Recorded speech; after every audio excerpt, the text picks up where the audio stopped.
The city of Emberfall was built on light. Not sunlight, those days had ended generations ago when the ash storms thickened the sky, but crystal light, drawn from emberstones mined deep beneath the earth.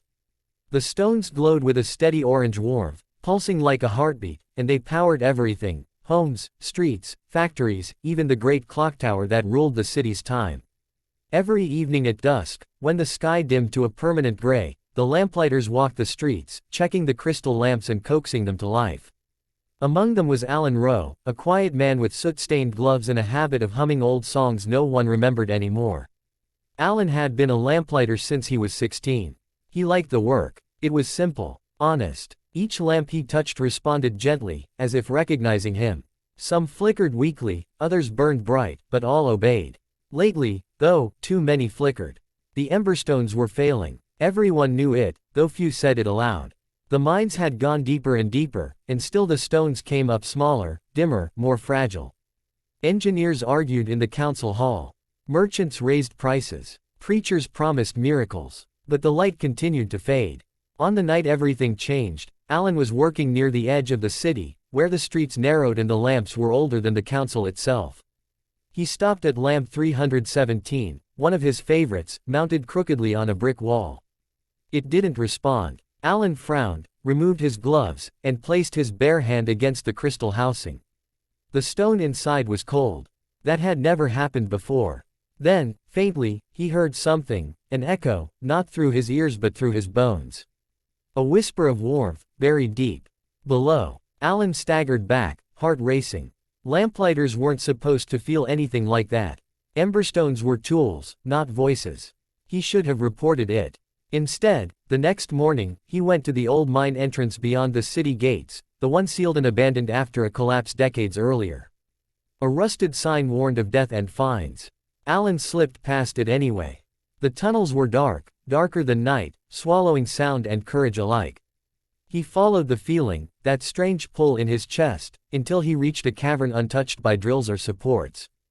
At its center stood a massive emberstone, taller than a house, glowing softly, not orange, but gold.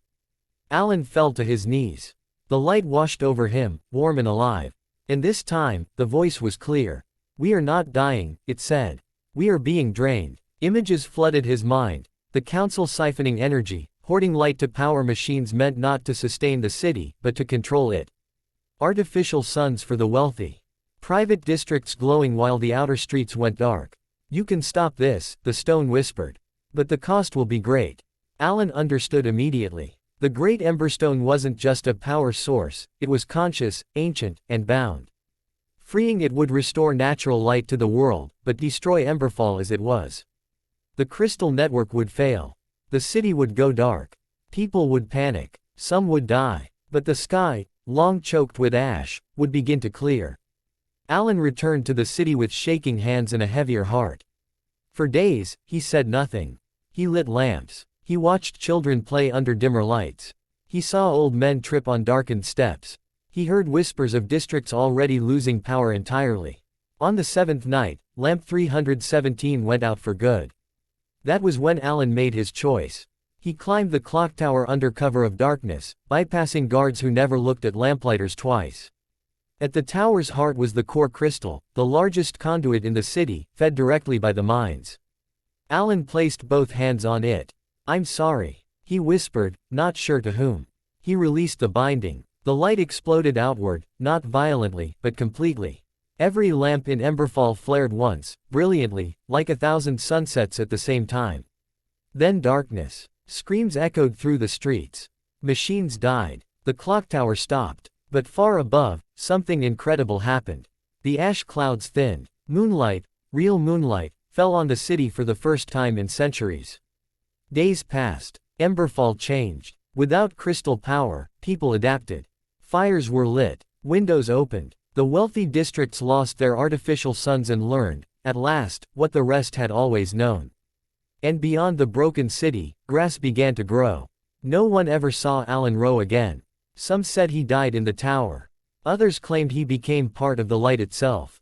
Children told stories of a golden glow that walked the streets at dusk, checking lamps that no longer existed. But when the sun finally broke through the clouds one clear morning, the people of Emberfall felt something warm and familiar. Like a hand, gently guiding them forward.